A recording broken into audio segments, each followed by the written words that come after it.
करुणानिधि संकट मोचन राम, हाथ जोड़ विनती करूं दूर करो सब घाम। हरे कृष्णा। आप सभी पर कान्हा जी की कृपा सदा बनी रहे।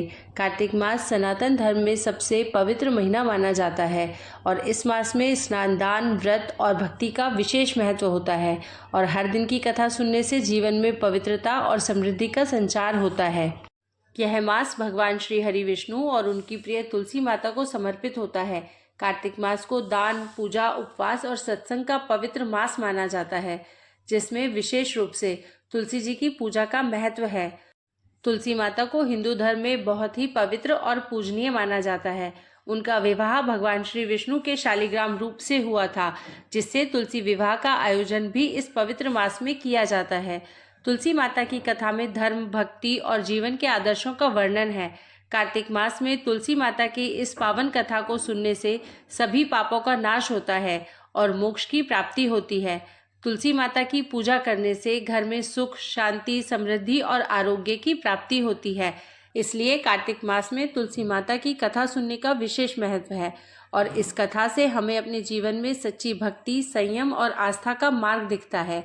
तो आइए आज की कथा की शुरुआत हम सब तुलसी माता को नमन करके तुलसी माता की कथा से करते हैं। कथा अगर आपको अच्छी लगे तो वीडियो को लाइक करके कमेंट बॉक्स में हरे कृष्णा ज़रूर लिखिएगा और चैनल को सब्सक्राइब करना बिल्कुल भी मत भूलिएगा। प्राचीन समय की बात है। एक परिवार में ननद और भाभी साथ साथ रहा करती थी। ननद का विवाह अभी नहीं हुआ था। वह तुलसी जी के पौधे की बहुत सेवा किया करती थी। नियम से तुलसी को सींचती और दीपक जलाती थी, लेकिन उसकी भाभी को यह सारी बातें बिल्कुल भी पसंद नहीं थी।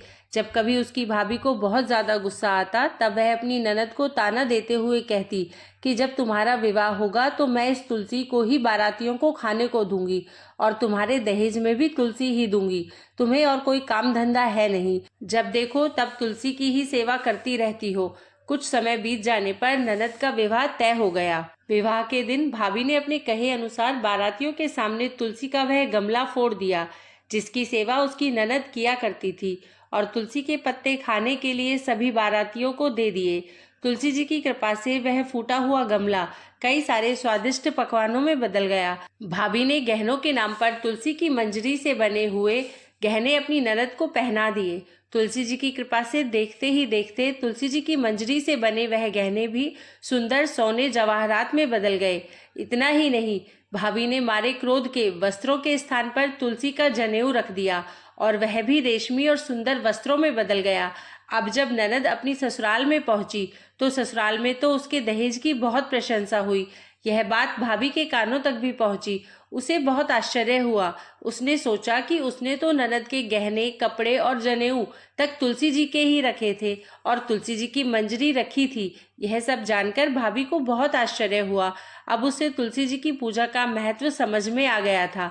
उस भाभी की भी एक बेटी थी। वह तब अपनी बेटी से कहने लगी कि बेटी, तुम भी तुलसी जी की सेवा किया करो, तुम्हें भी तुम्हारी बुआ की तरह फल मिलेगा। वह जबरदस्ती अपनी बेटी से तुलसी महारानी की सेवा करने को कहा करती, लेकिन लड़की का मन तो तुलसी की सेवा में लगता ही नहीं था। धीरे धीरे समय बीतता गया और भाभी की लड़की बड़ी हो गई। अब उसके विवाह का समय आ गया। तब भाभी सोचने लगी कि जैसा व्यवहार मैंने अपनी ननद के साथ किया था वैसा ही व्यवहार अब मैं अपनी बेटी के साथ भी करूंगी, तो यह भी गहनों से लद जाएगी और बारातियों को भी खाने में तरह तरह के पकवान मिलेंगे। भाभी मन ही मन सोचने लगी कि ससुराल में भी मेरी बेटी को बहुत मान सम्मान मिलेगा। यही सोचकर भाभी बारातियों के सामने तुलसी का गमला फोड़ देती है, लेकिन इस बार गमले की मिट्टी मिट्टी ही रहती है। मंजरी और पत्ते भी अपने ही रूप में रहते हैं। जनेऊ भी अपना रूप नहीं बदलता। और जब भाभी ने सभी बारातियों को खाने में तुलसी के पत्ते दिए तो यह देखकर सभी लोग और बाराती भी भाभी की बुराई करने लगे। भाभी ने लालच में आकर अपनी बेटी के दहेज में भी तुलसी के पत्ते और मंजरी आदि रख दिए थे। जब बेटी अपने ससुराल पहुंची तो वहां पर भी उसकी बुराई ही हुई। भाभी गुस्से के कारण कभी भी अपनी ननद को नहीं बुलाती थी। एक दिन भाई ने सोचा कि मेरी पत्नी तो मेरी बहन को बुलाती नहीं है, क्यों ना मैं ही अपनी बहन से मिलकर आऊं। यह सोचकर उसने अपनी पत्नी से कहा और कुछ उपहार अपनी बहन के लिए ले जाने की बात कही। तो भाभी ने थैले में ज्वार भरकर कह दिया कि यह लो और कुछ नहीं है, तुम यही लेकर जाओ। तब भाई बहुत दुखी मन से अपनी बहन के पास चल दिया। रास्ते में वह सोचता रहा कि कोई भाई अपनी बहन के घर ज्वार कैसे लेकर जा सकता है। यही सोचकर वह एक गौशाला के पास रुक गया और ज्वार का वह थैला उसने एक गाय के सामने पलट दिया। तभी एक ग्वाले ने यह सब देख लिया। तब उस ग्वाले ने आकर उसके भाई से कहा कि अरे, आप गाय के सामने यह हीरे मोती और सोना क्यों डाल रहे हो? इसे तो घास डालनी होती है। तब भाई ने मुड़कर देखा तो वह हैरान रह गया। फिर भाई ने ग्वाले को सारी बात बताई और धन लेकर खुशी खुशी अपनी बहन के घर चल दिया। दोनों भाई बहन एक दूसरे को देखकर बहुत प्रसन्न हो गए। तब बहन ने तुलसी माता से सच्चे मन से प्रार्थना की कि उसकी भाभी को सद्बुद्धि प्राप्त हो जाए और तुलसी माता की कृपा से उनके घर में सुख समृद्धि और धन के भंडार भर जाए। तब कुछ दिनों के बाद देखते ही देखते भाभी का मन बदल गया और वह अपनी ननद को बहुत मान सम्मान देने लगी और अब वह भी सच्चे मन से तुलसी जी की सेवा करने लगी। तुलसी माता की कृपा से उनके घर में सुख समृद्धि के भंडार भर गए। उनके घर में अब कलह क्लेश नहीं होता था और सभी सुख से रहने लगे। प्रेम से बोलिए तुलसी माता की जय। आइए अब सुनते हैं कार्तिक स्नान की कथा, जिसे सुनने से घर में सुख समृद्धि का वास होता है। एक बार एक बूढ़ी माई थी जो चातुर्मास में पुष्कर स्नान किया करती थी। उनका एक बेटा और बहू थी। एक दिन बूढ़ी माई ने अपनी बहू को फलाहार बनाने को कहा तो बहू ने खाली टिफिन ही रख दिया। बेटा माँ को पहुँचाने के लिए पुष्कर गया तो रास्ते में एक जगह पर बेटा माँ से बोला, माँ फलाहार कर लो। जहाँ पानी मिला वहीं पर वह बूढ़ी माई अपने बेटे के साथ फलाहार करने बैठ गई तो भगवान की कृपा से खाली टिफिन फलों से भर गया। माँ ने फलाहार कर लिया और बेटा पुष्कर में माँ के रहने के लिए झोपड़ी बनाकर वापस घर आ गया। रात में बूढ़ी माई के दरवाजे पर सावन मास आया और दरवाजा खटखटाकर बोला, बूढ़ी माई दरवाजा खोल। तब बूढ़ी माई ने पूछा, आप कौन है? तो सावन मास ने कहा, मैं सावन मास हूँ। बूढ़ी माई ने तुरंत दरवाजा खोल दिया। बूढ़ी माई ने भगवान शिव और देवी पार्वती की पूजा अर्चना की, बेलपत्र से अभिषेक किया। जाते समय श्रावण मास ने बूढ़ी माई को खूब आशीर्वाद दिया और झोपड़ी की एक दीवार सोने की हो गई। इसके बाद भाद्रपद मास आया। उसने भी दरवाजा खोलने के लिए बूढ़ी माई से कहा। बूढ़ी माई ने दरवाजा खोला, सत्तू बनाकर कजरी तीज मनाई। भाद्रपद मास ने बूढ़ी माई को आशीर्वाद दिया और झोपड़ी की दूसरी दीवार भी सोने की हो गई। फिर आश्विन मास आया और उसने भी दरवाजा खटखटाकर खोलने को कहा। बूढ़ी माई ने दरवाजा खोला, पितरों का तर्पण कर ब्राह्मण भोज कराकर श्राद्ध किया। फिर नवरात्रि में माँ दुर्गा को अखंड ज्योति जलाकर प्रसन्न किया। सत्य की विजय दिवस के रूप में और बुराई के अंत की खुशी में दशहरा मनाया। आश्विन मास ने जाते समय प्रसन्न होकर बूढ़ी माई की झोपड़ी की तीसरी दीवार भी बहुमूल्य हीरे रत्नों से जड़ दी और बूढ़ी माई को सदैव प्रसन्न रहने का आशीर्वाद दिया। इन सब के बाद कार्तिक मास आया। उसने भी बूढ़ी माई को दरवाजा खोलने को कहा। फिर क्या था, बूढ़ी माई ने दरवाजा खोला।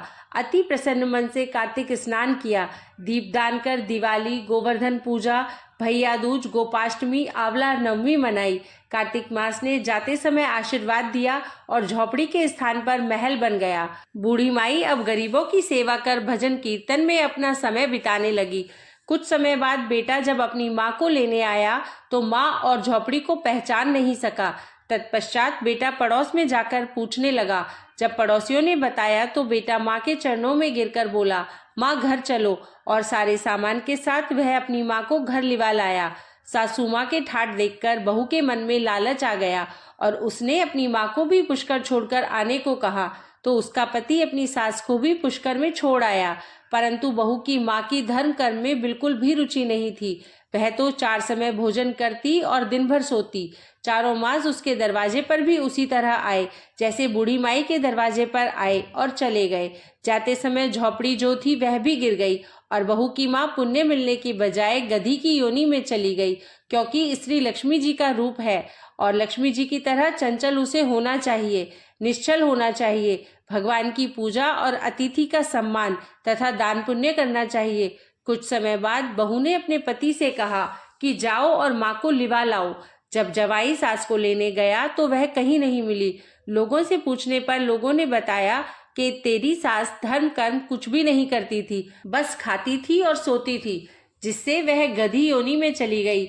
जवाई ने देखा एक गधी वहां पर खड़ी हुई है तो जमाई अपनी सास यानी उस गधी को बांधकर घर ले आया और उसकी पत्नी ने पूछा कि मेरी माँ कहाँ है। तब पति ने कहा कि तुम्हारे लालच की वजह से तुम्हारी माँ गधी की योनि में आ गई है। बड़े बड़े विद्वानों, ब्राह्मण, ऋषि मुनियों से पूछने पर उन्होंने बताया कि तुम्हारी सास के स्नान किए जल से स्नान करने पर उसे मनुष्य योनि प्राप्त होगी। तब बहू ने ऐसा ही किया और उसकी माँ पुनः मनुष्य योनि में आ गई। हे राधा दामोदर भगवान, जैसा बुढ़िया माई को दिया वैसा सबको देना, कहता को, सुनता को और हुकारा भरते को सबको देना। अब सुनिए कार्तिक मास महात्म्य का आज का अध्याय। शौनक आदि 88,000 ऋषियों से श्री सूत जी महाराज कहने लगे कि कार्तिक और अन्य मासों में किए जाने वाले इन पवित्र व्रतों की जानकारी प्राप्त करने के बाद देवर्षि नारद जी के मन में यह जानने की इच्छा जागी कि कार्तिक मास के लिए सर्वश्रेष्ठ व्रत कौन सा है। फिर उन्होंने इस बारे में श्री ब्रह्मा जी से पूछा। ब्रह्मा जी ने उत्तर देते हुए कहा, हे पुत्र, अब मैं तुम्हें उस परम गोपनीय और अटल फलदायी व्रत के बारे में बताता हूँ जो सुख, सौभाग्य और मोक्ष के साथ साथ स्त्रियों को अटल सुहाग भी देता है। परम पवित्र और पाप नाशक इस नक्त व्रत को विधिवत करने से सौभाग्यवती स्त्रियां मनोवांछित फल पाती है। इसलिए यह नक्त व्रत सौभाग्यवती स्त्रियों को अवश्य ही करना चाहिए। श्री ब्रह्मा जी के मुख से इस व्रत की इतनी महत्ता को सुनकर देवर्षि नारद के हृदय में इसके विधि विधान को जानने की इच्छा जागृत हुई। तब देवर्षि नारद की जिज्ञासा शांत करते हुए श्री ब्रह्मा जी ने मुस्कुराकर कहा, वत्स, यह अति गोपनीय और देव दुर्लभ व्रत है, परंतु तुम्हारे स्नेह और लोक कल्याण की भावना से कार्तिक मास के इस विशिष्ट व्रत के बारे में भी बतलाता हूँ। व्रत करने वाला आश्विन शुक्ल पूर्णमासी को प्रातःकाल उठकर शौच आदि से निवृत्त होकर दंत मंजन करे। इसके बाद 2 नदियों के संगम, नदी, सरोवर, कुंड या फिर कुएं पर या फिर घर में ही स्नान करे। व्रत के एक दिन पहले सिर नहीं धोए और व्रत वाले दिन विधि पूर्वक स्नान करे, अर्थात सिर से स्नान करे और पवित्र भावना से विधाता का स्मरण करे। फिर व्रत का संकल्प इस प्रकार करे कि हे जगत के रचयिता और कर्ता, आप कृपा करके मेरे पतिदेव की रक्षा और मेरी संतान की वृद्धि कीजिए। फिर सूर्य जाप करके सूर्य देव को नतमस्तक होकर प्रणाम करे। उस दिन सुंदर वस्त्र और आभूषण धारण करे और फिर दिन में भोजन अथवा जलपान कदापि नहीं करना चाहिए। पूरे दिन निराहार रहकर भजन कीर्तन और पूजा में अपना दिन बिताना चाहिए।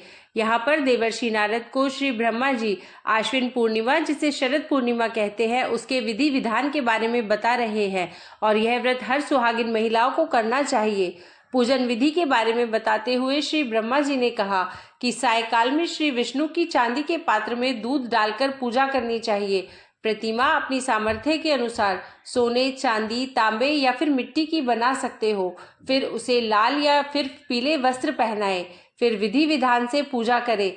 चांदी के पात्र में रखे हुए दूध को सोने की मथनी से अथवा अपनी सामर्थ्य के अनुसार लकड़ी की मथनी से मथे।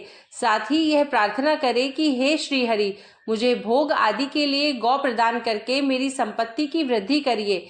मेरे पतिदेव को धन धान्य युक्त और चिरायु कीजिए और बहुत से दास दासियां प्रदान कीजिए। इसके बाद ब्राह्मणों को भोजन कराएं और अपने कुल के वृद्धों और वृद्धाओं को बहुत स्वादिष्ट भोजन कराकर उनकी आत्माओं को तृप्त करें। फिर तारों को देखकर स्वयं भी भोजन करना चाहिए। यह आश्विन शुक्ल पूर्णमासी को किया जाने वाला नक्त व्रत है। यह व्रत सभी प्रकार के पापों का नाश करने वाला, समस्त कामनाओं को पूर्ण करने वाला और ज्ञानी पुरुषों को मुक्ति देने वाला है। भगवान जप, तप और तीर्थ स्नान से उतने प्रसन्न नहीं होते जितने कि इस व्रत से हो जाते हैं। जो इस दिन श्री हरि के आगे कपूर जलाता है उसको बड़े वृक्षों और गौओं के दान का फल प्राप्त होता है और उसके कई कुल बैकुंठ लोक में वास करते हैं। जो केसर और कस्तूरी सहित कपूर अर्पित करता है उसके कई वंश बैकुंठ लोक को प्राप्त हो जाते हैं। जो स्त्री इस दिन वस्त्र दान करती है वह कपड़े के सूत्रों की लड़कियों के बराबर करोड़ों वर्ष बैकुंठ लोक में वास करती है। जो इस दिन गहने दान करती है उसे ब्रह्म लोक की प्राप्ति होती है। जो स्त्री हृदय में श्री हरि का नाम लेती है और मस्तक पर निर्माल्य धारण करती है वह सदैव सौभाग्यवती तथा पतिव्रता बनी रहती है। इस व्रतधारी को आश्विन शुक्ल पूर्णमासी को स्नान पूजन करने के साथ ही ब्राह्मणों को भोजन और वृद्धजनों का पूजन अवश्य करना चाहिए। सायकाल श्री हरि का पूजन करने के बाद प्रार्थना करें कि हे श्री हरि, यह व्रत मैंने आपके निमित्त किया है। अतः इसमें किसी प्रकार की कोई कमी हो तो उसको आप स्वयं ही पूरी कर ले।